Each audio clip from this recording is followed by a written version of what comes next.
James Walker had given 40 years of his life to the same bank, building wealth, stability, and a legacy he believed would protect his family. On the night of his retirement party, the grand ballroom glowed with warm lights and the air buzzed with praise. "To the man who led us through 4 economic storms," the bank director toasted. Applause echoed. James nodded politely, his smile calm, but his eyes kept drifting to the table reserved for his wife and children. Something felt off. His instincts, sharp even after decades in finance, told him the celebration was a cover for something else. His wife, Linda, sat poised in an elegant blue dress, her silver-streaked hair perfectly styled. She looked proud, almost too proud. Beside her sat their daughter, Rachel, 38, stern and polished, her phone discreetly aimed toward the table. And their son, Brandon, 35, slouched with a smirk that didn't reach his eyes. They barely looked at the crowd. They looked at each other, passing silent glances and tiny nods that made James uneasy. Before we go deeper, James thought, where are you watching from today? Kindly hit like, comment, and subscribe to this channel for more. As the speeches ended, James walked calmly to his family's table. Linda rose with a smile. "Congratulations, darling," she said, placing her hand on his arm. Rachel echoed, "Well done, Dad." "Truly," Brandon added, "we have a surprise for you." There was something in his voice James couldn't place. Nerves, maybe? Linda reached into her designer bag and pulled out a thick envelope. "A little gift for your next chapter," she said. James looked at it, heart heavy. He hadn't opened it yet, but deep down, he already knew this wasn't a celebration. "What's this?" he asked, keeping his voice even. "Open it," Rachel replied, her phone now aimed straight at him. James slid out the documents. Divorce papers, asset transfer agreements, pension withdrawals, each neatly labeled. "Sign them," Brandon said casually. "It'll make everything easier." "Your pension is ours," Linda added softly, her tone sugar-coated but firm. Rachel leaned closer. "Congrats on wasting your life for people who were just waiting to take it all."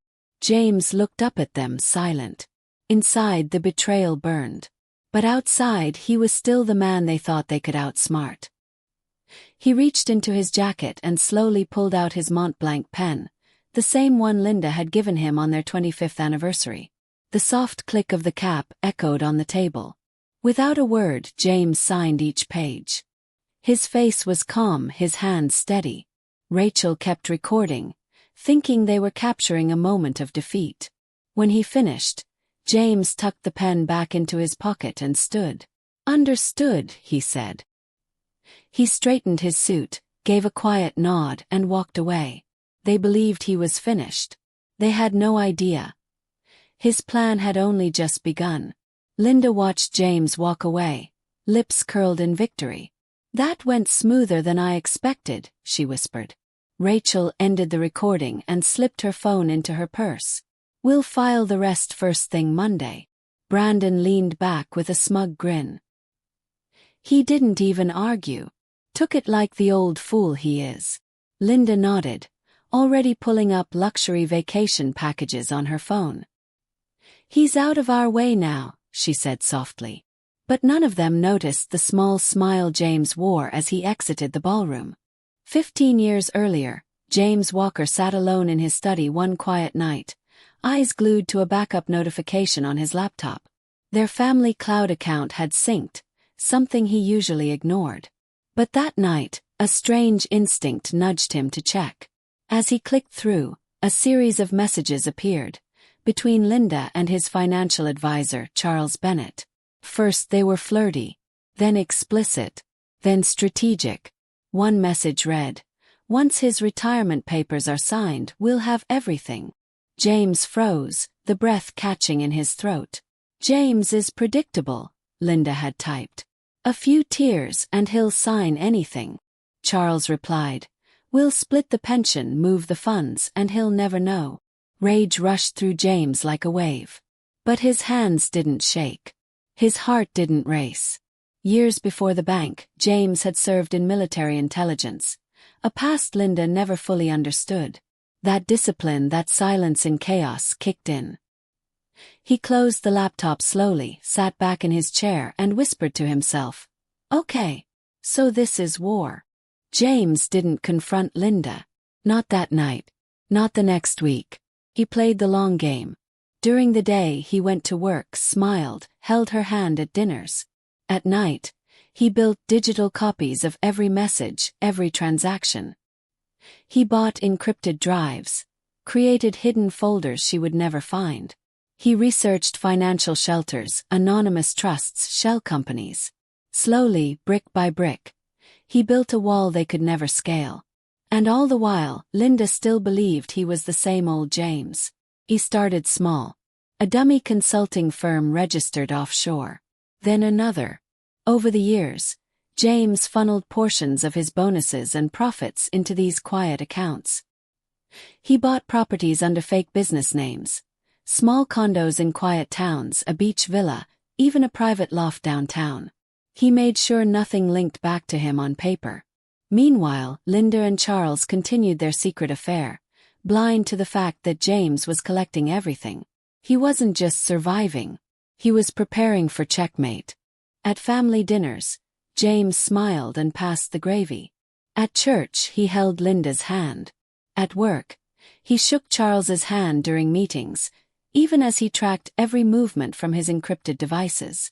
"You're like a ghost," one of his old military friends had once told him. "Always watching. Never blinking." Now that training served him well. Every time Charles grew bolder, taking trips with Linda, opening new accounts, James just added more evidence. No anger. Just quiet preparation. Linda thought she had him fooled.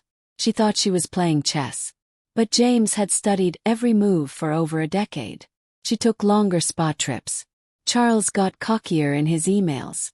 Even Rachel and Brandon, who once adored their father, slowly shifted to their mother's side. Subtle things. Missed calls. Quick excuses. James noticed it all. They had written him off as old and soft. That was their mistake. The real game hadn't even begun. 3 days after the retirement party, James disappeared. Not a word. No goodbye. By morning the joint accounts were empty. Linda's credit card declined at a boutique, leaving her stunned at the cashier. "Try again," she barked. But nothing worked. At the bank, Brandon tried to pull strings with old colleagues. But James' employee records, 40 years of files, were wiped clean overnight. Rachel tried accessing his pension through legal means. Bluff. James hadn't run away. He had erased himself. In a secured apartment downtown, one of the 7 properties under shell companies, James sat before 3 large monitors. Focused. One screen showed Linda pacing in their kitchen, screaming into her phone.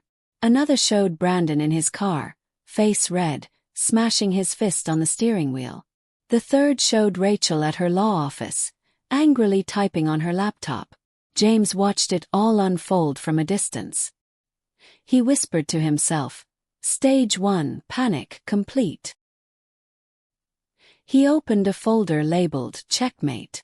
Inside were hundreds of files, every message, transaction, and shady detail he had tracked over the years. With a few clicks, he sent the first batch. An anonymous email to federal agents exposing Charles Bennett's financial fraud. A second email to Brandon's employer containing proof of years of embezzlement. A third to the state bar with evidence that Rachel had buried key evidence in court cases. James didn't raise his voice. He didn't celebrate. He just clicked send and watched the storm begin. By the next morning, Charles Bennett's office was crawling with federal auditors. His secretary whispered to reporters that someone had tipped off the Securities and Exchange Commission. "They've got emails, documents, everything," she murmured. Charles was photographed being escorted out of the building. His face pale, his hands shaking. "This has to be a mistake," he muttered. But deep down, he knew the walls were closing in. And he knew exactly who had sealed them. Brandon didn't last much longer. His employer suspended him the moment they verified the documents James had sent. Fraud. Misappropriation. Unauthorized transfers. The numbers didn't lie. Brandon sat alone in his car, reading the suspension letter again and again. His phone buzzed constantly. Creditors, lawyers, news alerts. "Dad did this," he whispered, gripping the wheel. But his voice had no power anymore. Rachel's reckoning came swiftly. That same week, she was summoned to a disciplinary hearing by the state bar. "Multiple counts of evidence suppression," the lead investigator said coldly. Rachel tried to talk her way out of it, but they laid out the emails, the ones she thought she deleted years ago. Printed, highlighted, dated. "We can't ignore this," the committee chair said. Rachel stood frozen, her once flawless reputation shattering in a silent courtroom. Linda's downfall was quieter, but just as painful. A letter arrived from the bank that afternoon. Mortgage delinquency notice. The house she bragged about for years. It had a second mortgage James had secretly refinanced months earlier. Payments were past due. Foreclosure was in motion. She stared at the letter, trembling. No, this can't be real," she whispered. But it was. And James had signed every paper under her nose. That evening, the three of them, Linda, Rachel, and Brandon, gathered in the living room. The air was thick with tension and confusion. "He planned this," Rachel said sharply, pacing. "Every move. Every step." Brandon sat on the edge of the couch, head in his hands. "He was always quiet, but this is insane." Linda shook her head, still in denial. "James doesn't have the brains for this. He's soft." "He's always been soft." But even she didn't believe her own words anymore. Rachel stopped pacing and turned to her mother. "Really, Mom? The man who ran an investment division through 4 recessions, who never made a financial mistake in 40 years. You think that man is dumb?" Linda opened her mouth, but no words came. Brandon muttered, "He fooled all of us." Then the doorbell rang. The three exchanged glances. "You expecting anyone?" Rachel asked. "No," Linda said quickly. Brandon rose, his footsteps slow and uncertain. A courier stood on the porch holding a white envelope. "For the Donovan family," he said before walking away. Brandon handed the envelope to Linda, who opened it with trembling fingers. Inside was a simple handwritten note. "Chess is about foresight. You've been playing checkers." Photo slipped out. Linda gasped. Rachel picked it up. It was a picture of Linda and Charles, taken 15 years ago, locked in an embrace. Dated the night of her 25th anniversary. Brandon looked at the photo and let out a low whistle. He knew. He's known all along. Rachel's face twisted with disgust. "You lied to us, Mom," she snapped. "You said you two ended it years ago." Linda couldn't speak. She just stared at the photo, her eyes wide with horror. "How long has he been watching us?" she whispered. The truth sank in like a stone. James had never been blind. He had just been waiting. Meanwhile, across town in his private loft, James sat calmly, watching the live security feeds from hidden cameras. He saw their reactions in real time. Every tear, every argument, every unraveling thread.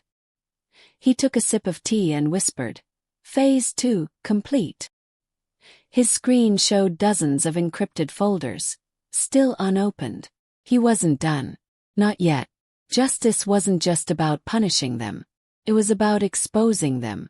The next day, 3 crisp white envelopes were delivered to Linda, Rachel, and Brandon.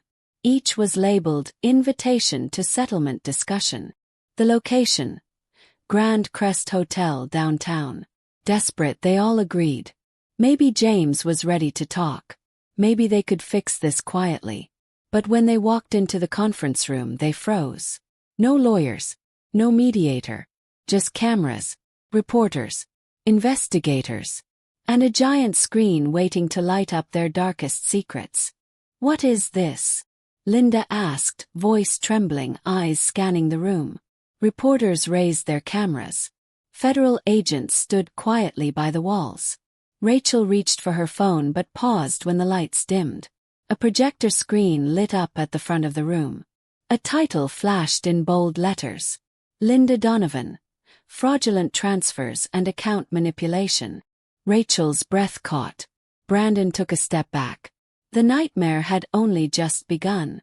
Slide after slide revealed account numbers, forged signatures, and transfers made under Linda's name. "I didn't do this," she cried. "This isn't real." But every document was watermarked and time-stamped, authentic and irrefutable. Brandon turned pale. "You said you handled the paperwork, Mom," he whispered. Linda turned to speak, but the screen changed again, this time to Brandon's name. Brandon Donovan. Corporate embezzlement and financial misuse. Charts highlighted Brandon's illegal transactions. Money moved from company accounts into betting sites and offshore wallets. "No. No, no, no," he muttered, backing toward the door. "This is illegal," Rachel shouted. "You can't do this in public." But no one stopped the presentation. A third name appeared. Rachel's. Rachel Donovan. Legal ethics violations and suppression of evidence. Emails. Court memos. Case files. Each proving Rachel had hidden key evidence in high-profile trials. One document showed a message she thought she deleted years ago. "Bury it. The client's guilty anyway." Gasps filled the room. Reporters scribbled notes furiously. Flash after flash captured their stunned faces. Rachel clenched her fists. "He's destroying us," she hissed. Linda couldn't even speak. Then the projector cut off, and a video began to play. James appeared on screen, wearing the same suit from his retirement dinner. Confident. His voice echoed through the room. "My wife and children handed me divorce papers the night I retired. They said my pension was theirs. That I was nothing." He paused. The room fell silent. "They thought I would roll over. What they didn't know was I had been preparing for that moment. For 15 years. James' voice remained steady. "While they plotted, I documented. While they laughed, I built walls they couldn't climb." Footage of legal documents, photos, screenshots flashed across the screen. "This isn't revenge," he said. "It's the truth finally coming to light." The screen faded to black, leaving one final message. "The game is over." Linda collapsed into the nearest chair. Rachel trembled. Brandon looked lost. James had struck his final blow, and never had to enter the room. By the next morning, headlines flooded the news. Donovan family exposed. Fraud, lies, and collapse. Linda's social circle vanished overnight. Charity boards removed her name. Invitations stopped. Her account was frozen again, and now the IRS was asking questions. She called old friends, but no one returned her calls. James hadn't just cut her off. He had cut off every lifeline she had left.